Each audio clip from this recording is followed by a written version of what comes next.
de la justice et des droits humains, chargé des relations avec les institutions, le Conseil a adopté un projet de loi qui porte relecture de la loi du 25 mai 2018 qui porte code pénal dans notre pays.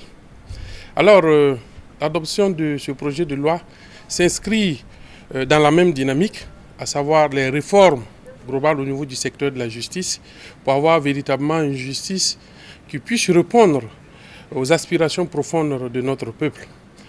Ce qui est beaucoup plus reproché à la justice, c'est l'inadéquation et l'inadaptation des règles, aussi bien de procédure que de fond.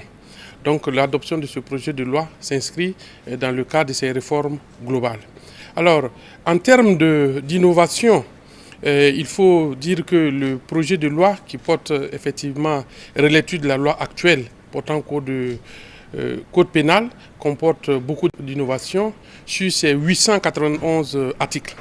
Mais on peut citer entre autres innovation majeure qui est d'abord le rétablissement de la peine de mort ainsi que de sa procédure d'exécution pour un certain nombre d'infractions qui sont la trahison, savoir les Burkinabés qui prennent les armes contre leur pays, les actes de terrorisme, les actes d'espionnage, etc.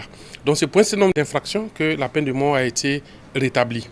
Ensuite, vous avez aussi un certain nombre de réformes qui sont intervenues au niveau du secteur dont il était nécessaire d'harmoniser avec le code pénal.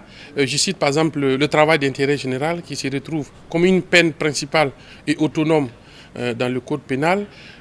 La sanction de la promotion et des pratiques homosexuelles et assimilées qui se retrouve également aujourd'hui réprimée dans le CPF, mais qui a été rapportée également au niveau du code pénal.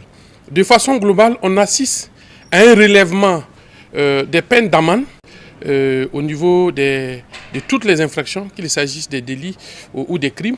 Par exemple, en matière délictuelle, les minima sont désormais à 500 000 au lieu de 250 000.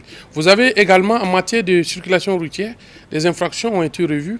Les peines ont été particulièrement à ce niveau revues à la hausse parce qu'on a constaté que 90 à 95% des accidents de la circulation qui endeuillent les familles burkinabées sont du fait de l'usager.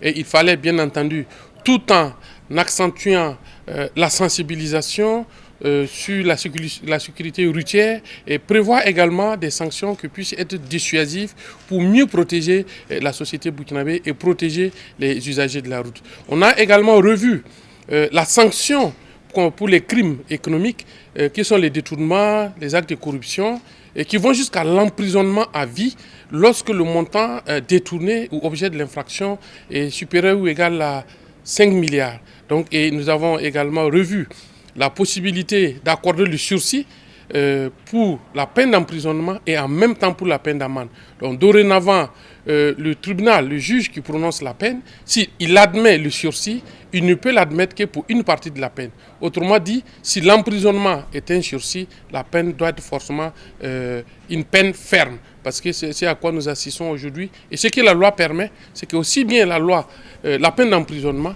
que la peine d'amende, le tout peut avoir le sursis en ce moment. Voilà un peu un certain nombre d'innovations.